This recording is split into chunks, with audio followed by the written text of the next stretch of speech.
Abi. İyiyim abi. Beytullah'ın bak Nevzat Başkan'la muhabbet ediyoruz abi. İyiyiz abi. Tamam abi. Arkasındaki kırmızı renkli akülü araba. Beytullah'ın resim çekelim. Arka sağ çek, çok farklı olacak.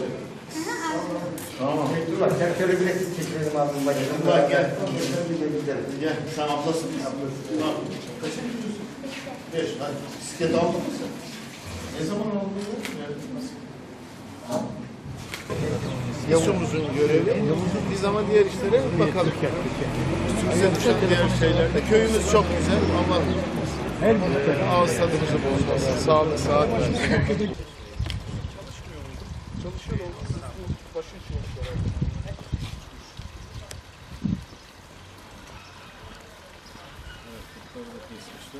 Bayağı ciddi bir meydan. Evet.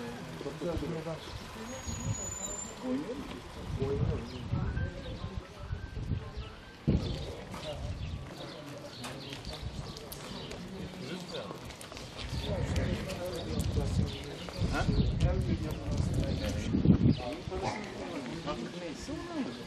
Nasılsınız abi? İyi misiniz? Hoş bulduk. Şükür Allah'a iyiyiz. Abla nasılsın? Teyzeciğim iyi misin? Örtelim şeyleri, üşümesin. Üşütecek ama. İnce giyinmiş. Üşüyoruz. Nevzat Başkanım zaten köyümüze her zaman gelen, köyümüzü, köylerimizin hepsini bilen bir başkanım. Başkanım bu zamana kadar yapmış olduğum çok hizmetler var. Önce onlar için teşekkür ederim. Allah razı olsun. Camimizin kliması, köy ortasındaki çeşmemiz, üst yol asfaltımız, parkelerimiz, yani bunlar için da sayabildiğim bunlar. Bunlar için teşekkür ediyoruz. Köyler bizim her şeyimiz. Köylere geldik mi kendimizi bir farklı güzel hissediyoruz. Çünkü köylerde siz varsınız. Köylümüz var. Biz de köylü çocuğu olarak köye ayrı bir heyecanla geliyoruz. Sizlere hizmet etmekten de büyük onur duyuyoruz. Belki bizim Doğu'nun, Güneydoğu'nun köyleri bu kadar şanslı değil. Oralara da çok güzel hizmetler gidiyor aslında. Son 10 yıldır, hele son dönemdeki kayyum atamalarından sonra çok daha güzel hizmetler gidiyor ama bir gerçek var ki buradaki köylerimizde gerçekten örnek köyler olmaya başladı.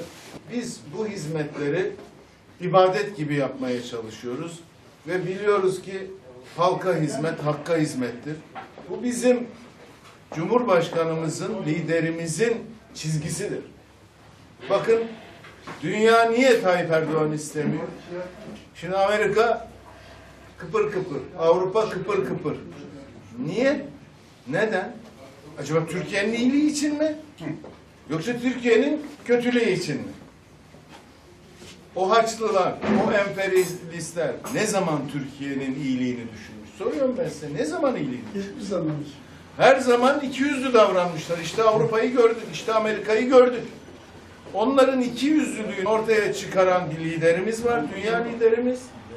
15 yıldır onların hazırladığı o güzel projeler, o ekonomik gelişmeler bize bunları yaptırıyor. Buradaki yolundan, çeşmesinden, işte camisinden, her şeyine kadar. Allah'ın izniyle daha iyilerini yapacağız. Reisimiz zaten dünya lideri. Ve bir karar verildi Allah'ın izniyle.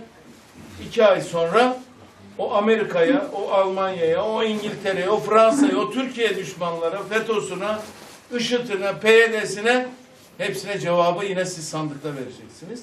Çıkacak yine liderlerimiz aslanlar gibi Türkiye'nin hukukunu, hakkını koruyacak. İnşallah. Buraya gel. Güzeli. Otoban da diyecek bir şey de yok. Başka bir firma olsa. Gelmiyor değil mi?